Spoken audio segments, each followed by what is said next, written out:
Let's be honest, following the disastrous release of Starfield, Bethesda emptied the Elder Scrolls 6 hype party faster than an active shooter. Yes, we all knew Bethesda was far from perfect before, but their main studio hadn't produced a game that was widely lambasted by critics and players alike as fundamentally flawed till the release of Starfield. We all expect to be served with a starter of bugs and a main course of jank at the release of every new Bethesda title, and as I detailed in my last video on Starfield's poor quest design, fans had long lost faith in Bethesda's ability to consistently deliver dynamic, compelling and complicated storytelling. And yet, before the fateful September 6th launch of Starfield, a faint scent of hope was still in the air. Unfortunately, after its release, fans quickly discovered that this scent was in fact not stemming from hope, but the stinking pile of shit known colloquially as Starfield's base game. But, and I'm willing to accept I could be a lunatic for thinking this, despite all this crap Todd Howard's flinged at us since 76, I'm still hyped, for one simple reason. You see, for me, the Elder Scrolls were always different from any of Bethesda's other IP.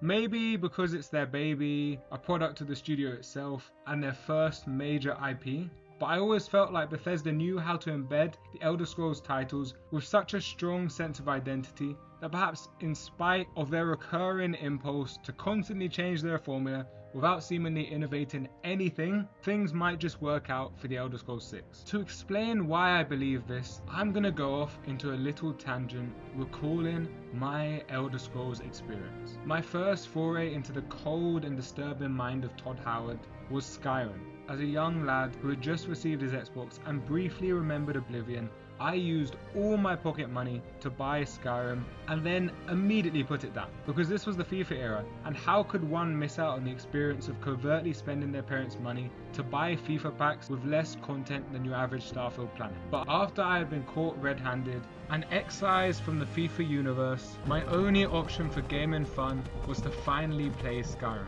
And so I did, and I'll never forget the feeling. Skyrim was a perfect escape for a teenage boy bored by the tedium of homework, school and rules.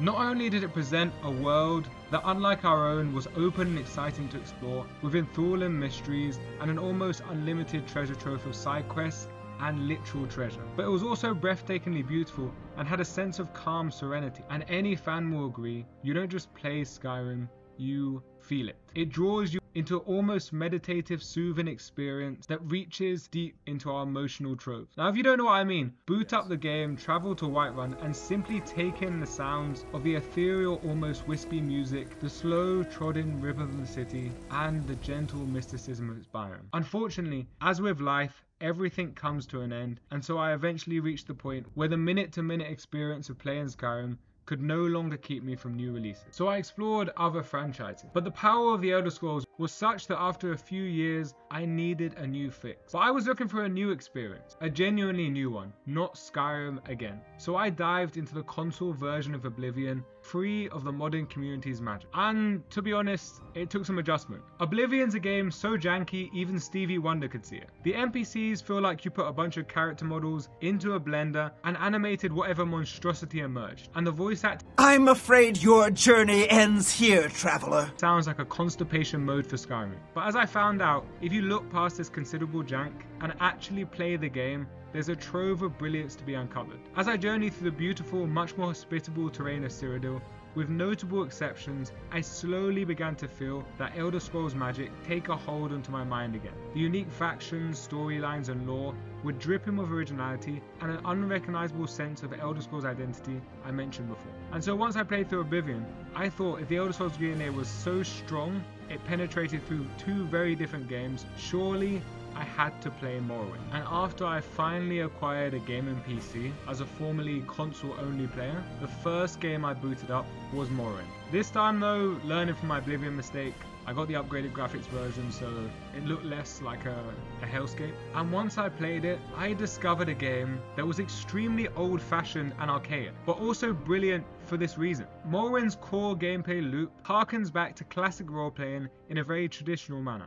The storytelling, for one, contrary to the trend established with modern Bethesda titles, is complex, text-heavy, and driven by intertwining choices and consequences. Everything, even magic, feels customizable. Fast travel was but a distant memory, although flying helped. And despite all of this, it still retained that unique Elder Scrolls that carried through the 100+ hours I played of Oblivion and Skyrim, and the same feeling I believe can be retained by the Elder Scrolls 6. Now I'll be honest, I haven't played every single Elder Scrolls title. I've neglected Daggerfall to a great extent, haven't played Arena at all or any of the spin-offs, but I believe my personal experience of the Todd Howard era, because they are shared by so many people, can tell us something about the Elder Scrolls 6. That despite everything going against them, Bethesda somehow managed to pull it out of the bag every single time when it comes to the Elder Scrolls series. This series has such a strong identity, so embedded into the way Bethesda approaches, that despite their need to make constant revisions,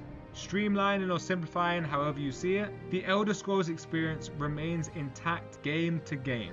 And I believe this is because, unlike with new IP like Starfield, or even a reasonably well adopted one like Fallout, Bethesda has such a profound sense of what defines an Elder Scrolls experience that against all the odds, they somehow manage to pull it out of the bag every single time. So guys, at the very least, wait until the next cinematic trailer before you burn down your Bethesda themed man caves and venture into the dangerous outside world. Like and subscribe if you enjoyed this video.